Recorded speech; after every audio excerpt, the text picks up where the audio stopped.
Thank you, everyone, for joining. This is Paige Knudsen with our inaugural softball podcast hosted through Figure It Out Baseball. I am joined by Coach Margie Knight, former head coach from Salisbury University in Salisbury, Maryland. She is a Baltimore, Maryland native and spent 17.5 years in the public school system teaching as a health and physical education instructor among elementary education and high school education. She spent 13 years at North Carolina High School as the head softball and volleyball coach and won state championships in both softball and volleyball. She had a 392 and 77 combined record. As a 1979 graduate of Salisbury University, she played volleyball, basketball, and softball. After her tenure at North Carolina High School, she spent 24 seasons as the head coach of the Salisbury University softball program and 16 seasons as the head volleyball coach from 1997 to 2012.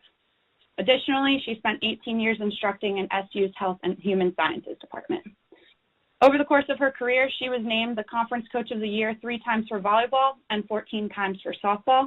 She has 8 conference titles with volleyball, including the first in program history in 1998.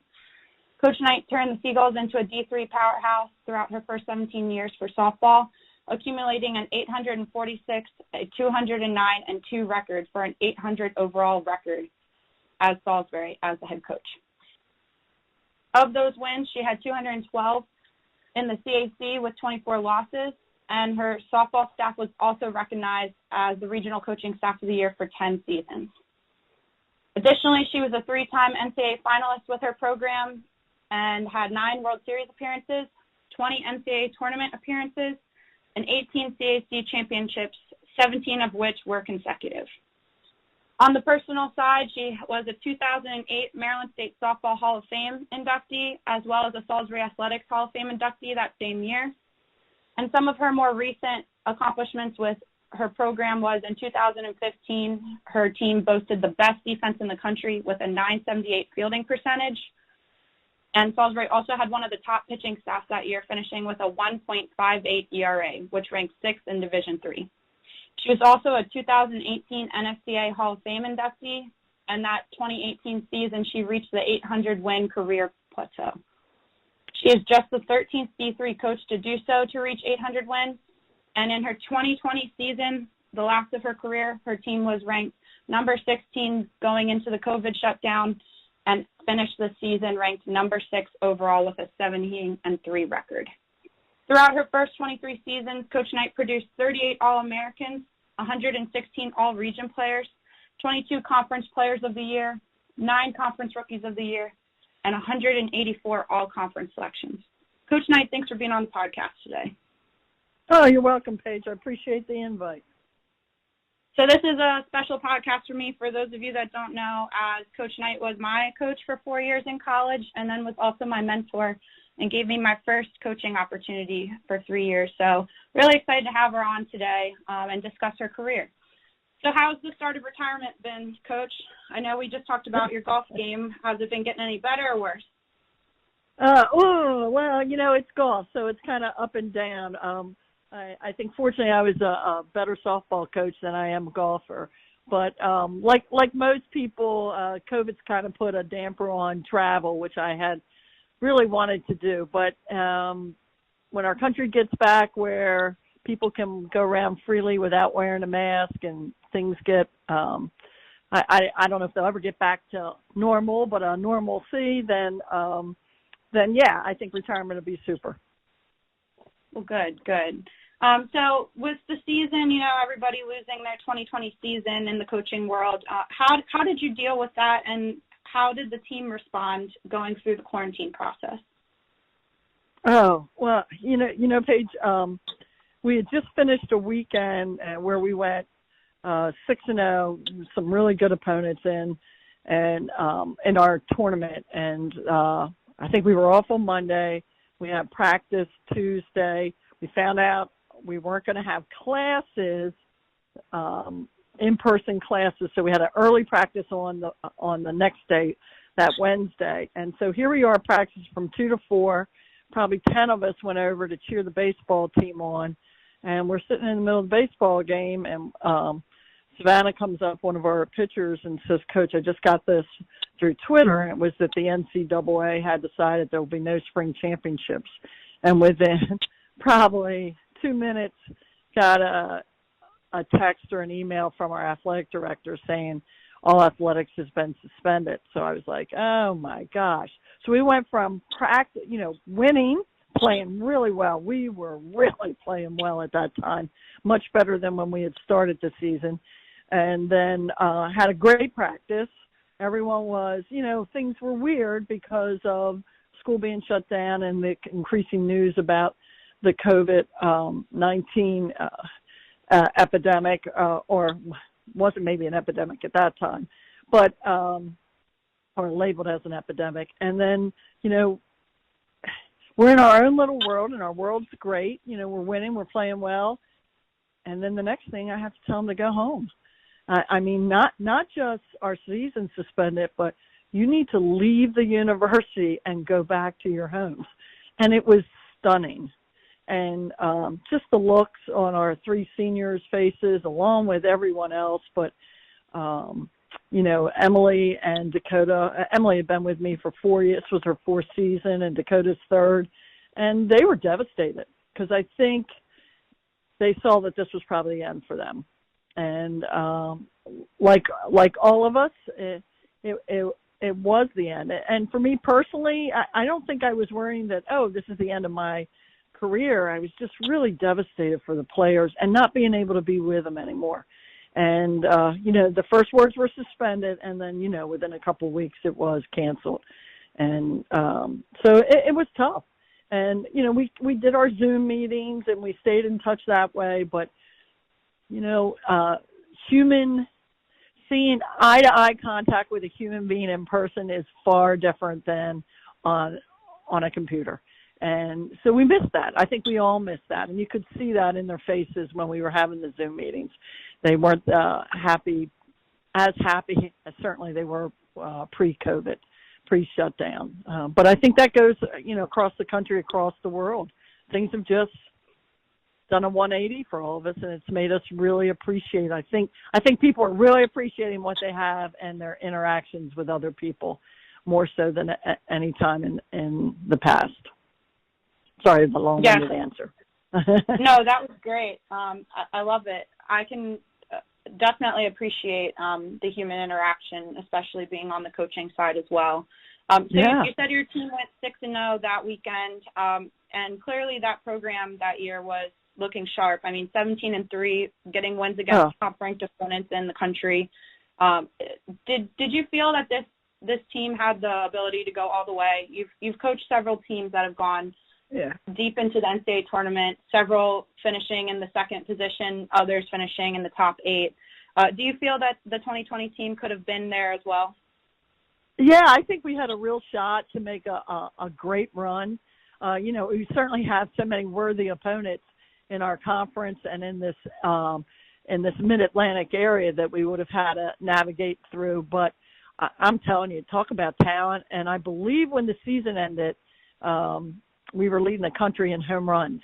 And that had been a long time since we had done that. Having grown up in Baltimore, which you mentioned in my bio, I was an Earl Weaver disciple. Now, I'm sure some of the people who are going to listen to this are going to be clueless who Earl Weaver was because, they're like 35 and younger. But Earl Weaver was the coach of the Baltimore Orioles, and his favorite thing was the 3-run home run.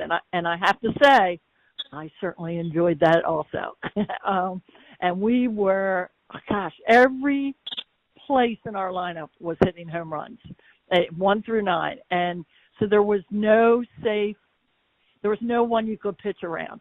And when you have that type of offense, that helps to bring along what was a very young pitching staff, all freshmen. And they were getting better every time they went out. So, I think we could make a real good run.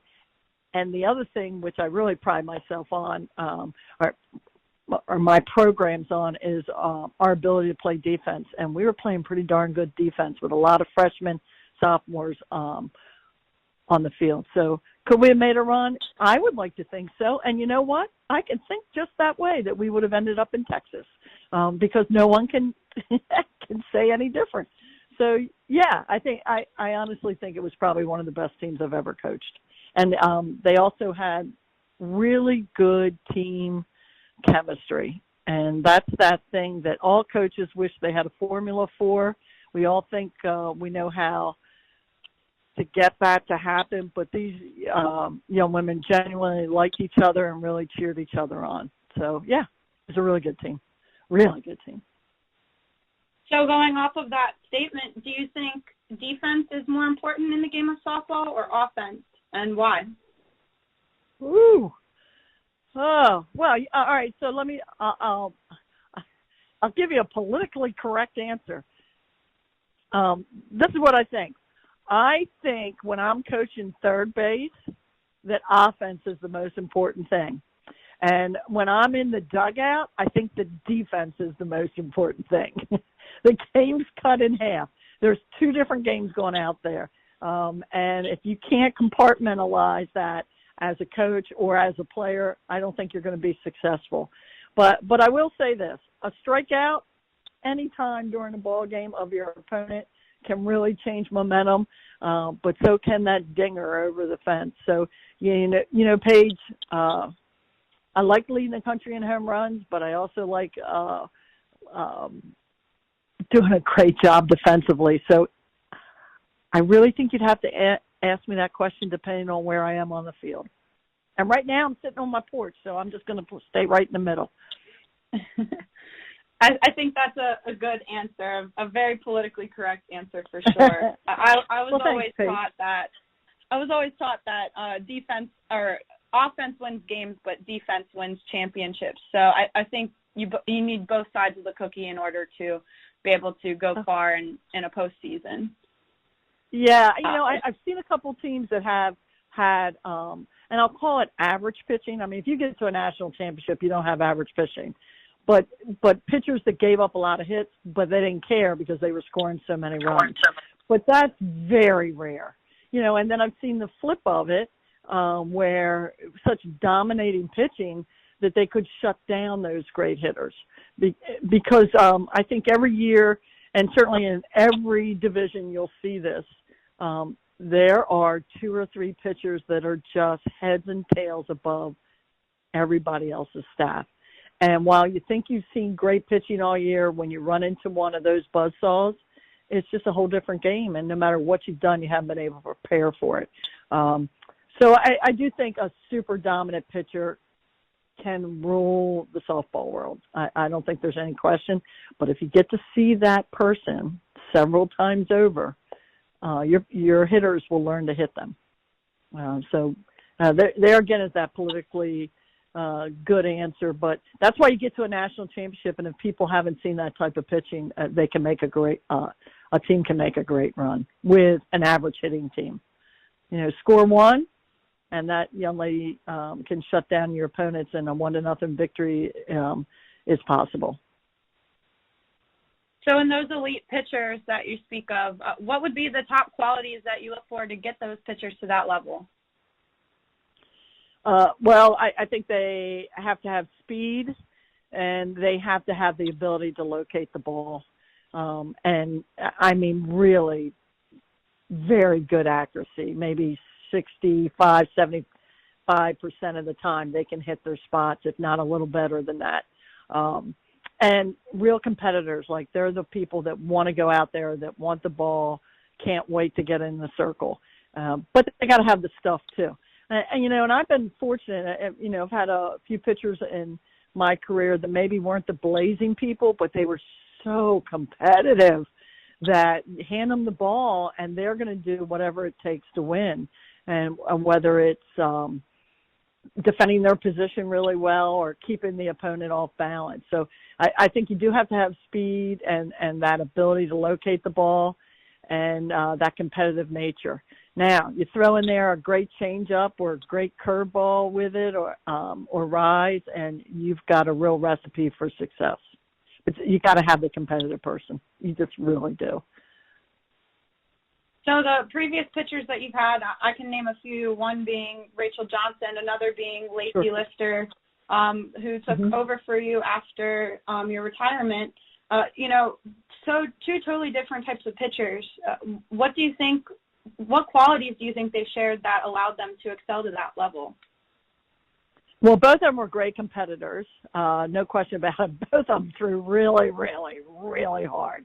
And so because there weren't as many people throwing at their level, that enabled them to have great success. But I think both of them wanted the ball. I mean, they would go out there and pitch even if they were exhausted, and they were just mentally pretty tough competitors. And one was about 5'10", and the other is about 5'3", but both of them were gigantic in the circle.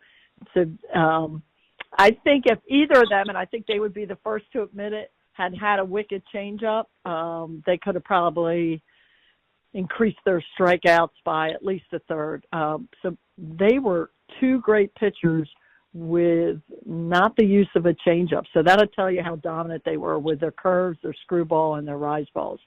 I don't think either of them threw a drop, if memory serves me. Maybe on occasion, but I don't know if it was intentional. Really good. And then some other people, Erica Brittingham. Oh, that kid was the real deal too. And just some unfortunate circumstances kept us from getting to a national championship that year when her mom passed away during the regionals. That young lady was averaging 14 strikeouts a game. And unfortunately, her mom died after a long battle with cancer, and Erica was exhausted and gave us everything she had, but she just didn't have anything left on the third day of the regionals, and we said, well, you're done. You've done great. You've gotten us here. And she was a real competitor. Katie Mullenix, if I think back, not the hardest throwing pitcher that I ever had, but maybe one of the greatest competitors I've ever had. And that young lady could really defend her position well. She had a great drop ball, really great changeup. She was the one that kept people off balance. And then if I go back even further to my very first year, there was a young lady named Kelly Bradford. And Kelly did not look like a typical pitcher. She was a very large young lady.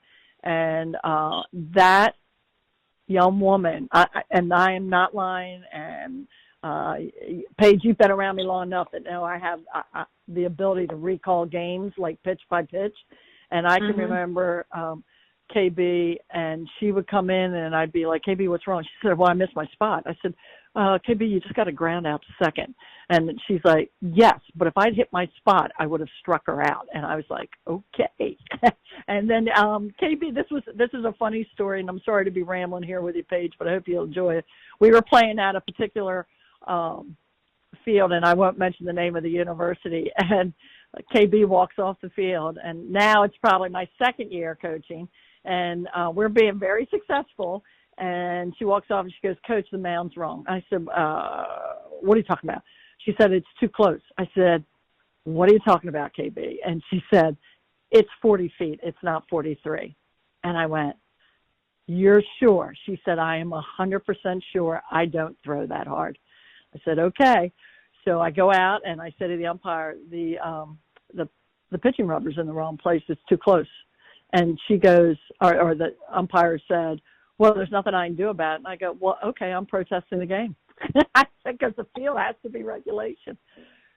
We measured it with a 6-inch ruler. That's all we had to measure it.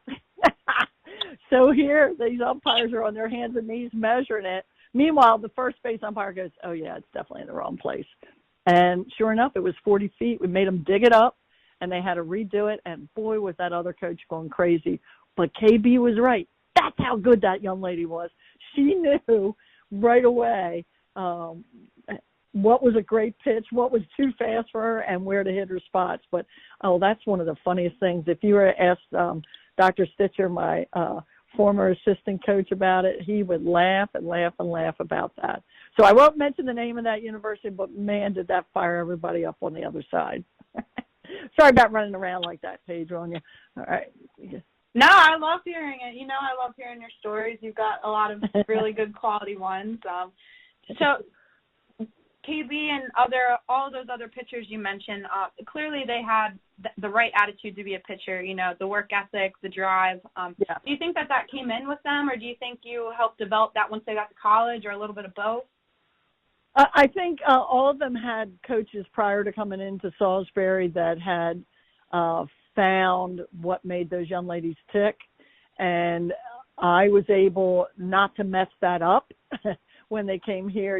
Sometimes you don't want to fix things that aren't broke, and yeah, I'm sure I could help motivate them some, but I think the big thing when they came into our program is that they saw that A, I trusted them, B, I believed in them, and C, I wasn't out to show them who knew more. In fact, on almost all of them, I still relied on their private pitching coaches. I wasn't there to fix things that weren't broke. Now, certainly it doesn't mean I didn't maybe suggest a few things and see if we could do that. But for the most part, I worked on the mental side of those young ladies and just seeing if I could find ways to push them along further, but not pushing to the part that they break or change things. And I think in the long run, that's why they trusted me, because it wasn't about egos and it wasn't about my way or the highway. It was like, hey, what's going to work best for you? What's going to help our team? How are we going to be successful? And I think they all bought into that. And I think that's why I enjoyed coaching all them, and I believe if you were to ask most of them, I think they would have said they enjoyed being part of the Salisbury University softball program or Salisbury State program, depending on what time it was. Right. So, your career, obviously, you've had a lot of success. I mean, an 800 overall win percentage is pretty amazing. Not many coaches can claim that over the course of their career. What do you think the key to your long-term success was? Like, how did you continue to adapt to the sport over time? I think maybe the one thing that I pride myself and just really thought I did well and got some nice feedback from some other coaches or teachers was practice. I think I was able to get people to take quality touches on the ball at a really high rate, at game speed, and keep it interesting so that they got better at practice. So I thought whether we had the most athletically talented team, we always had the team that was prepared as well, if not better than most of our opponents. And that comes in practice. And I paid you played for me, and, I'm sure there were some days where the rigors of holding a job, going to school, and practicing, you were exhausted coming to practice. But what I would hope is that when you walked on the field, you're like, oh, it's a safe place. This is a place we have a great time. We work hard, and we get better. And I can see it, man. I'm hitting I came, like in your case, you came in as a pretty darn good hitter. And I would love to think that you went out as an even better hitter when you left Salisbury University. And, hopefully you and your teammates and all the people that preceded and came after felt the same way.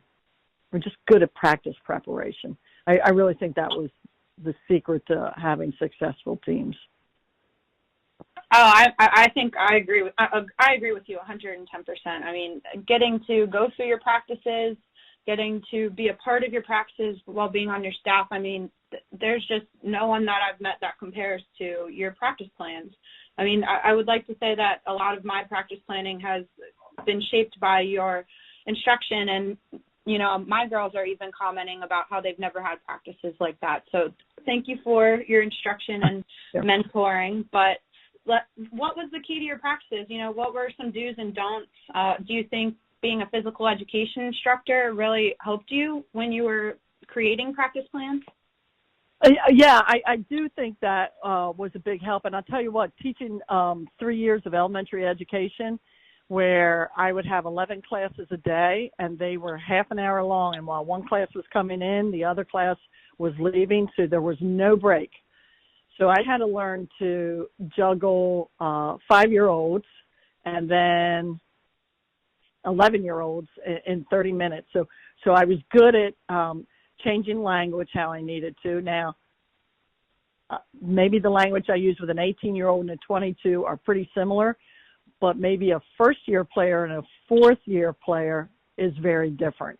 So I learned to do that, speak to the people I needed to speak to in a way that they could understand, and I was able to change. So if someone wasn't understanding the concept that I wanted them to get, sorry about the cat fight, I was still able to get the message through. I'd find ways to do that. But I think organization-wise, yeah, I had to have that all planned out ahead of time. You couldn't shoot from the hip with 5-year-olds. They'd see right through that. And so there was not a day in my teaching or coaching career that I didn't have a lesson plan. I always had a lesson plan to go by. So I had great teachers at Salisbury State College when I went there, and they really emphasized being prepared. And I think that I certainly took that into my coaching. And Paige, you were a victim of the index cards. And you know that I realized too as a coach in practice, you cannot be everywhere, even though I repeatedly told you all I was a fly and had eyes and I could see everything. The truth is I wasn't a fly and I couldn't see everything. So I made up index cards with information and goals of what I wanted to do either at a station or while you were on defense. So if I was working with the pitchers, the infielders had they had a set of goals and things they had to achieve in the time that I was over there. And you were expected to do it. And it was really evident if you weren't. And Paige, having been around me, you know that you were never finished a drill until I said we're going to the next drill. So even if you think you finished the reps, you didn't. So do them again. So you're just busy for 2 hours. I never wasted your time. At least I hope that's the truth. I just never wanted people standing around. You got a great workout for 2 hours. And as you well know, we didn't do a lot of sprinting or distance running. We did a lot of sprinting and distance running, catching and touching the ball. So the distance running would be for the outfield. Certainly the sprinting would be for the outfield and the infielders and the pitchers. So you got your workouts there by, I don't know, I bet you touched a ball at a practice 400 to 500 times in a 2-hour practice, if not more, depending on what we were doing. Now, if we're scrimmaging, you're not getting as many touches on the ball. But in drill progressions, yeah, you got a ton of quality touches. So I really think that's the key. It's practice preparation. Then you're ready for your opponent.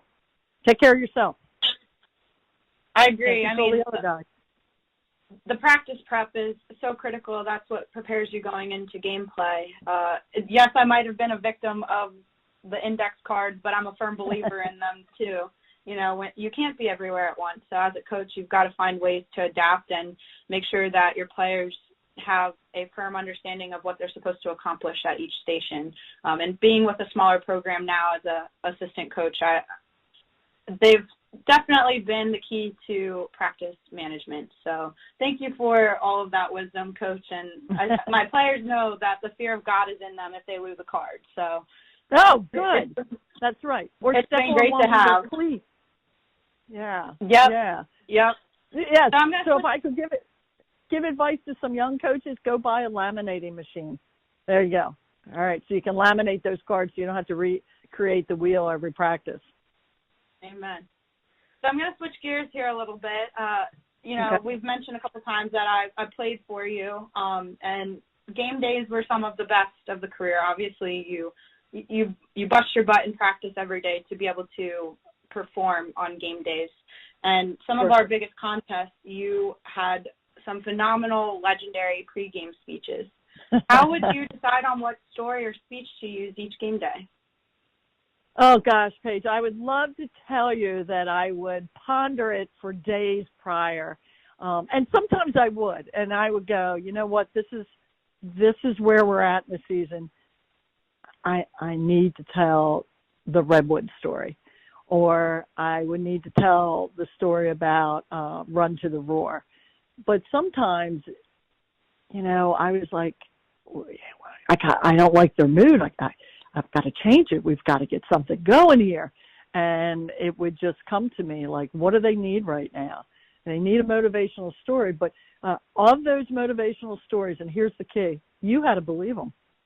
And you had to believe in the analogy within the story for it to have an effect. And I think most of the time I was able to reach people with those stories. But, hey, the Redwood Trees and Run to the Roar, they're two of the best ones ever, no question about it. And I'm not sure, if your group ever heard some of the stories, that the one, and I'm sure many people are familiar about the frogs that fall into the vat of milk. And, I mean, there's some great stories out there that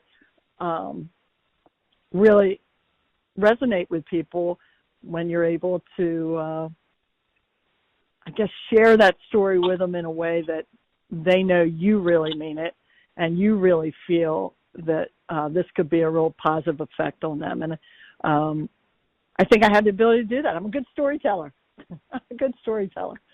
Oh. I agree. I think you definitely slipped out of the role of coach into the storyteller modes. And, we'd gather in our pregame circle, and you'd start into one of your topics, and, we'd be whispering back and forth, which one is it going to be today, especially as upperclassmen, and I think that was one of our favorite parts, especially, my classmates.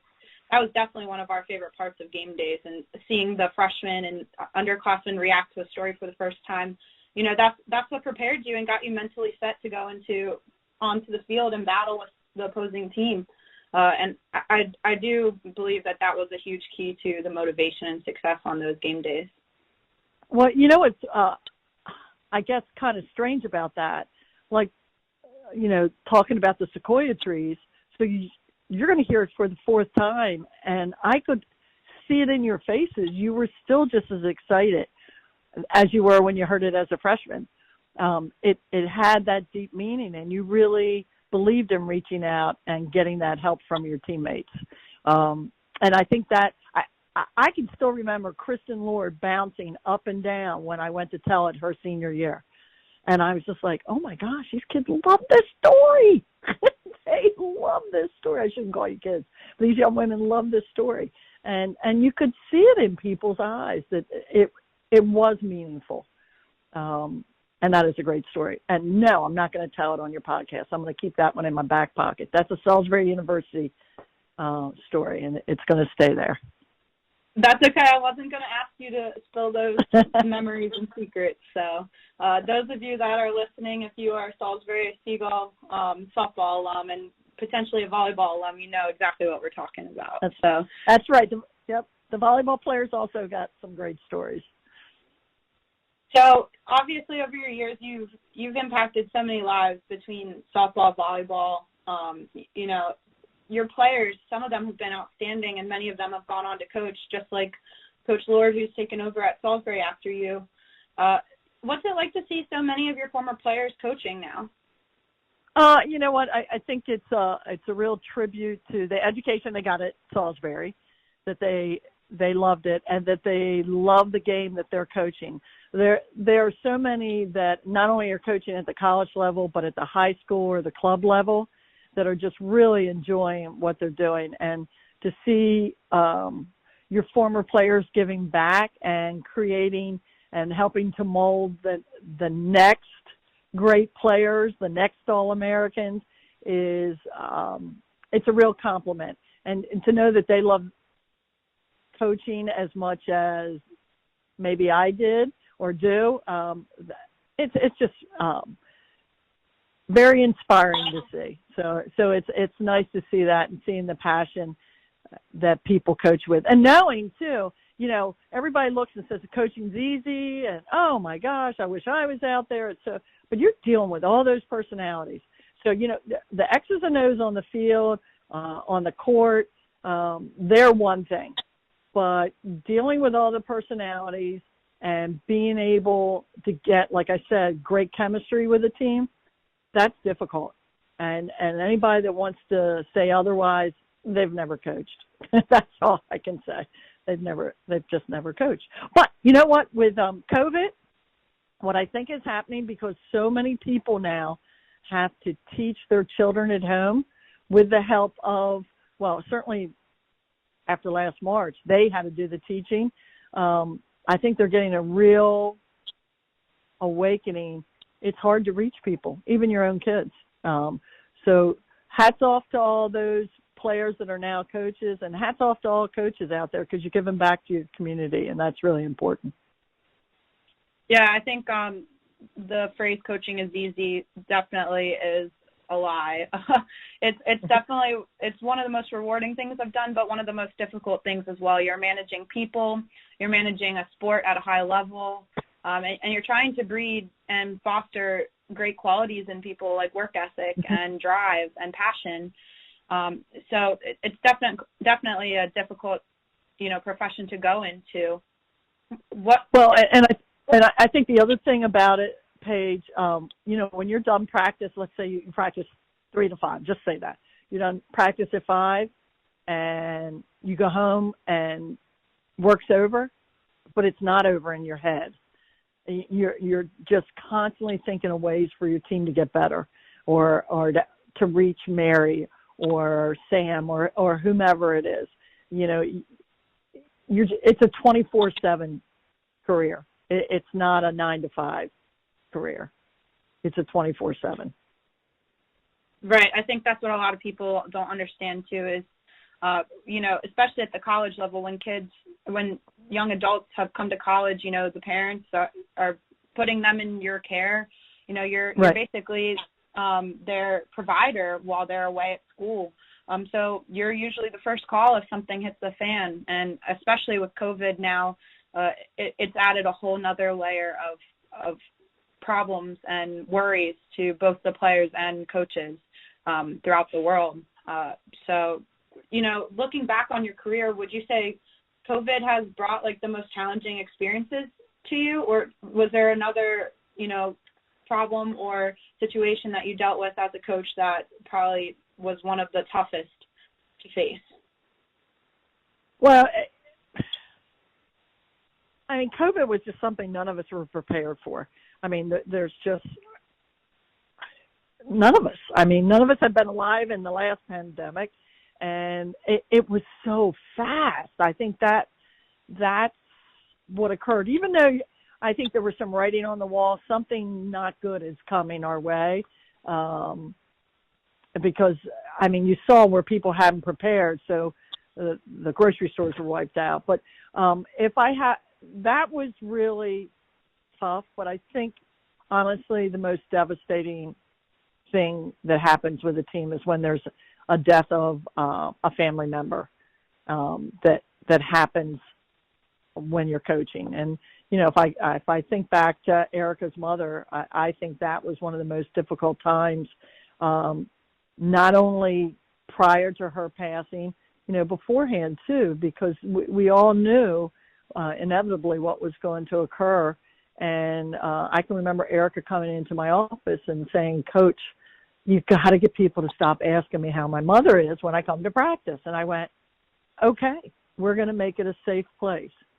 And so I had a team meeting. Erica was off to the side and had a quick team meeting and said, "Look, guys, you got to let Erica be a softball player here.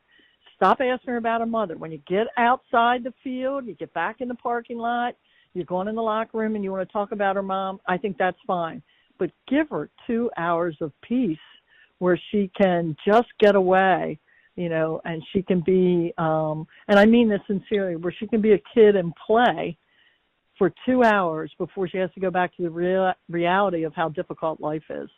And her teammates did that for her. But I also remember the morning when her mom had passed, how devastated the entire team was.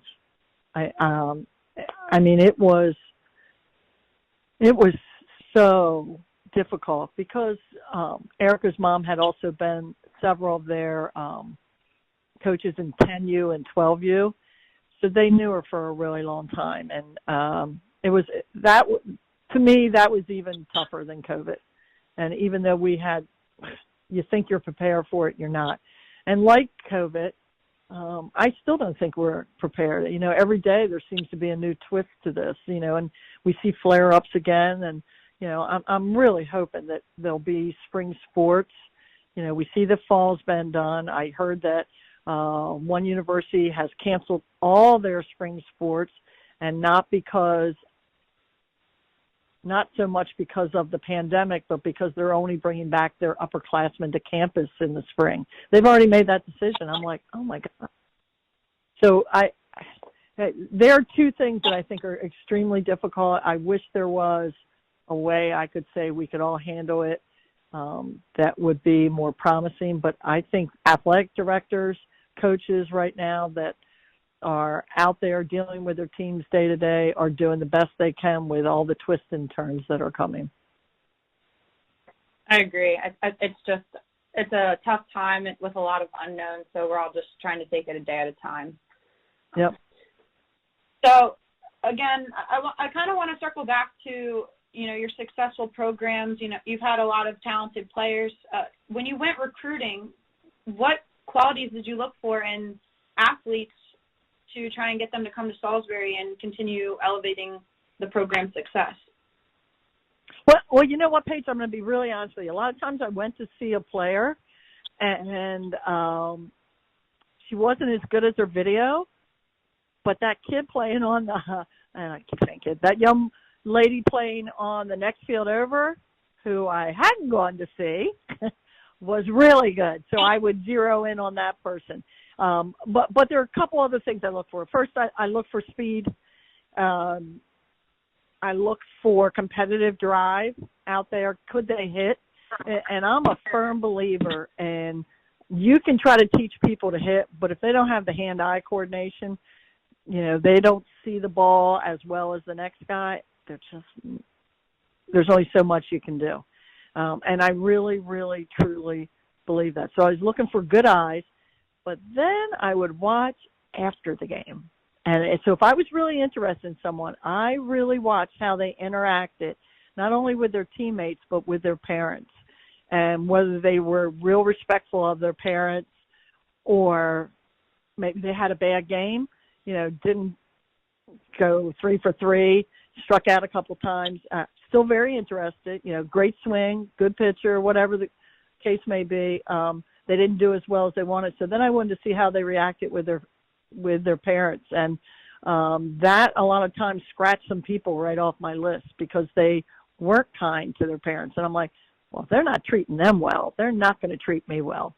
If they can't respect the two people that have brought them up, they're not going to respect a stranger. So that would cut them off.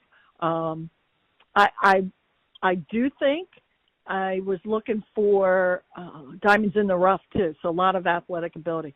So I was told about this young lady this one time. Her mother had contacted me and said, I hope I heard you're going to be at this ballpark. I hope you'll drive up and see my daughter playing at Georgetown. So I was like, okay, 45 minutes. Had no video on her, but this was this is when, sorry to say this, VHSs were still big and maybe DVDs were coming into play, but there was nothing online yet. Okay. And so I said, well, I'll go up and, it's only a 45-minute drive, additional 45 minutes. I'll go take a look at this kid. So I'm driving into this ballpark, and I'm driving next to the field. I was a little late for the game, and I knew the young lady played shortstop, and she gets the ball hit to her. So I'm watching while I'm driving, which I shouldn't say, but I'm watching while I'm driving. And this girl chucked the ball from shortstop over to the pond that was on the other side of the road, and I went, oh, I want her. If you've got an arm that's that strong, we can corral that arm. And sure enough, she became, it was Kelly Waskowitz, and she became the best home run hitter that we ever had. And she was enthusiastic. She was all about her teammates. She had 2 doubles while I was sitting there, and I could tell she just absolutely loved the game. So I wanted her on our team, and we were very fortunate to have her come to Salisbury. And she's doing great down in Roanoke. She's a fire person. and I believe she just either made sergeant or lieutenant. So I don't want. It might be lieutenant. So Kelly's doing great. So very happy for her. And boy, she had a great arm and a big stick. So, different things keyed me in. Sometimes it was raw talent like Kelly's. Sometimes it was just that competitive nature that I saw, and I could go back and tell you Katie Mullinex, could see that when I saw her play as a 10th grader. Or maybe it was someone special like Lacey Lister, who I saw when she was in 8th grade. She came to our camp, and I went, oh, wow, this kid's got something. And it took a long time to convince her that Salisbury was the way to go. She was going to go to Division I, but then changed her mind in her last 2 years. And then Paige, I think the first opportunity I had to see you and Maggie play was after you had come in and said, yeah, I'd really like to come to Salisbury. And you remember that you were a late decision maker there. That was what, March or April when you came to our field? Yes, ma'am, March of 2012. Yeah, and I'm going to tell you what, so my first impression of you was you came with both your parents. You were very respectful to them. You were dressed very nice for the first meeting, and I was coming off the field from practice, so I was probably dusty and everything. But you were dressed very professionally for a senior. So then I go and I watch this game between, I'm pretty sure it was either, I think it was Parkside and Easton in the Bayside Championship. And I went, oh man, that girl can swing it. Yeah, this is going to be really good for our program. So, and you were playing shortstop there. So you were a jack of all trades, because I think I had to play in almost every position, except where, Paige? Where did we decide you could not play? The outfield. The outfield. Yeah, I was trying to get you stick in there as a freshman, and every single day. And I remember putting you out there and went, yeah, it's not going to work. And you said, Coach, it's not going to work. And I went, you're right, Paige, it's not. So we just DH'd you that first year and pinch hit you. And I still remember this. And Paige had 6 pinch hit base hits in a row. That's like unheard of. And I want to tell you people, they were not just done in regular season games. They were done at the regional and national championship level. So that was pretty cool. All right. So see that, Paige? I do remember all those things. Thanks. All right, Paige, next question. You're welcome, and Paige. I think definitely pinch hitting, and qualities of hitters, I think when you're looking for a recruit, you can't teach a recruit to hit.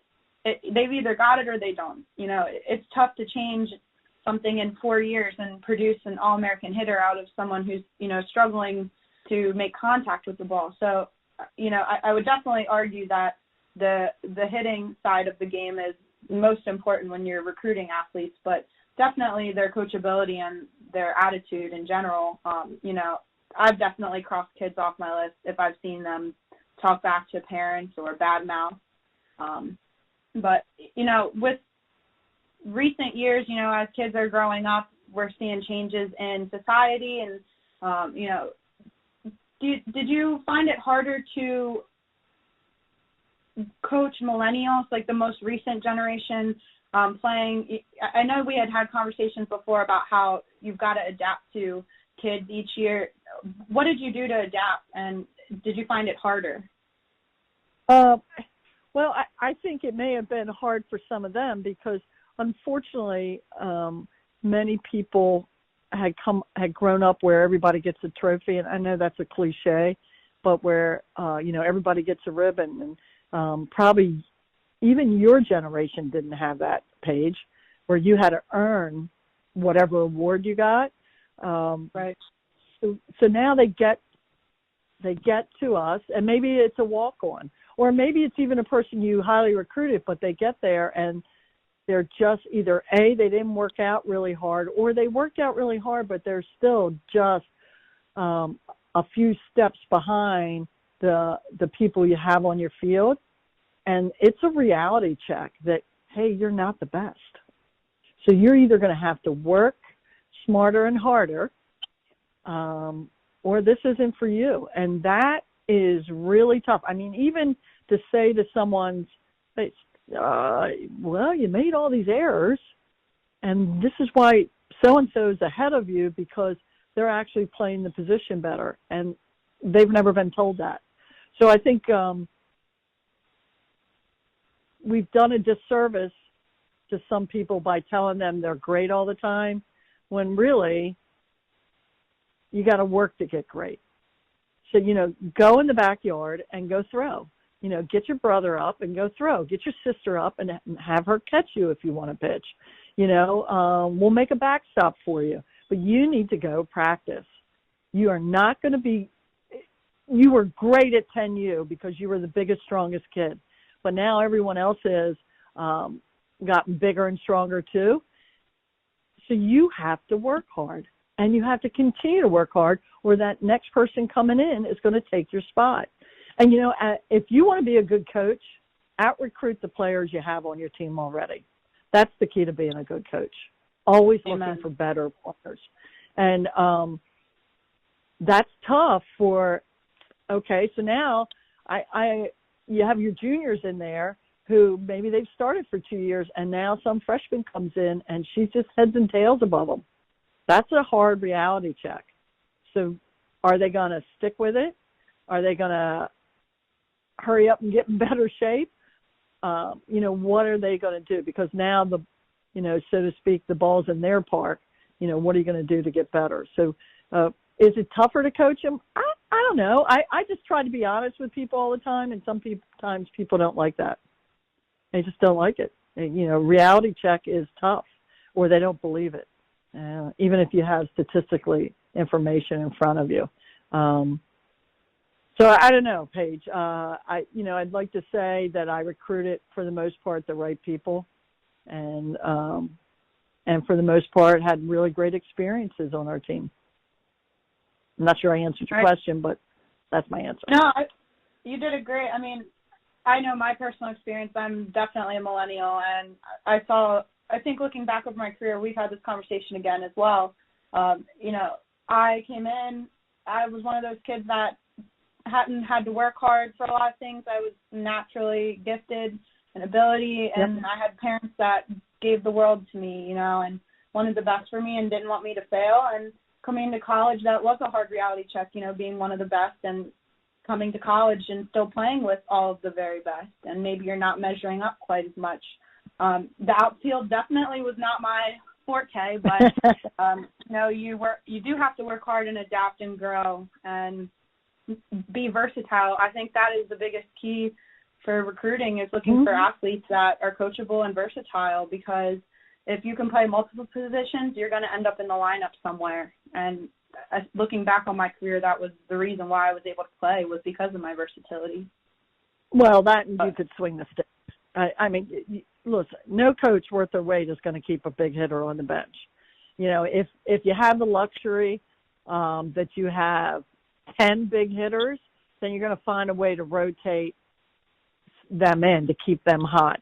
And if you're really lucky and have like 13 or 14, then you really have to, wow, how am I going to get all these sticks in? And, to go back to one of your first questions, that was our wonderful problem with the 2020 team. We had some nice sticks sitting on the bench, and we were running people in and out. If you looked at our lineup, I don't think it was ever the same. There were a couple stable places, but we were running people in there left and right because they could all swing it. And when you got hitters, good things are going to happen. And so I would say if there are any young recruits out there, work on your hand-eye coordination. Find different things to do, not just hitting a softball. That would be great if mom or dad or big brother, big sister can pitch to you, and you can see more live batting. But your hand-eye coordination and your ability to see that ball and see the way it moves is extremely important for you. What are some of the best ways to develop hand-eye coordination, in your opinion? Well, I think And I probably said this to you, and I would always get this look like, what is she talking about? I played step ball growing up. And so I had a pinky ball, which is the inside of a tennis ball, so it bounces pretty good. And we throw it up against the flight of steps in front of our house, and they were concrete steps, so the ball would come off. So I learned to field. I learned to run down the fly balls, play the ground balls, and the closer you got, the faster it came back to you, which means you either catch it or you get hit.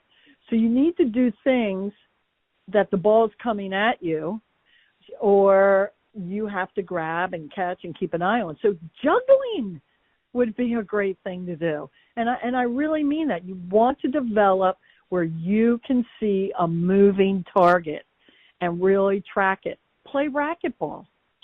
I mean, racquetball is really good because of the different angles. And that'll help you later if you're ever playing the outfield. Do things, not just softball. I think the more variety you get in training your eye and your hand to work together and your feet, the better off you are. Play soccer, but you've got to do things with hand-eye coordination. And the smaller the implement, the better it is. And so as the implement gets larger, from a pinky to a baseball, a pinky ball to a baseball to a softball, hopefully you'll adapt and things will be great. Play basketball. Figure out how the ball rebounds off the backstop or, the backboard or the rim. Do a variety of things to increase your hand-eye coordination. Sitting behind a computer is not going to do it. Now, I'm sure there are some people that play those video games that would maybe differ with me, but I'm not sure that's the same as tracking a live ball. And you need to do a variety of things. I think if you're just playing softball, you may be doing yourself a real disservice. Yeah, the major push right now in youth athletics with the early specialization and only playing one sport 40 weekends out of the 52 weekends in a year, it just baffles me. Growing up, I played multiple sports. You did too. You played multiple sports even at college. And I think elite athletes will tell you that being able to play those multiple sports are what really develops your various skills in the sport of your choice. The angles, like you said, being able to run down fly balls. If you were a soccer or basketball player, you have to be able to have angles to defend an athlete while they have the ball. So I hope we get back on the push for multi-sport athletes again and make sure that we're not pushing this generation of robots that has just only played one sport and has so many overuse injuries by the time they are stepping on a field for college. Well, I think, we use the term that young people get burned out. I think if you keep doing, if it's the push is coming from your parents, your grandparents, the coach next door, instead of from the 10-year-old doing the push, then it's not good. But if they're playing several things, maybe in the fall they play soccer, and then they play basketball, and then they play softball. And, yeah, you can play softball in the fall with soccer, but maybe not traveling all over the country every weekend. And then when you get to be 16, you go, you know what, softball's the game I want to play for the rest of the time. Okay, well, now you've got this great balance.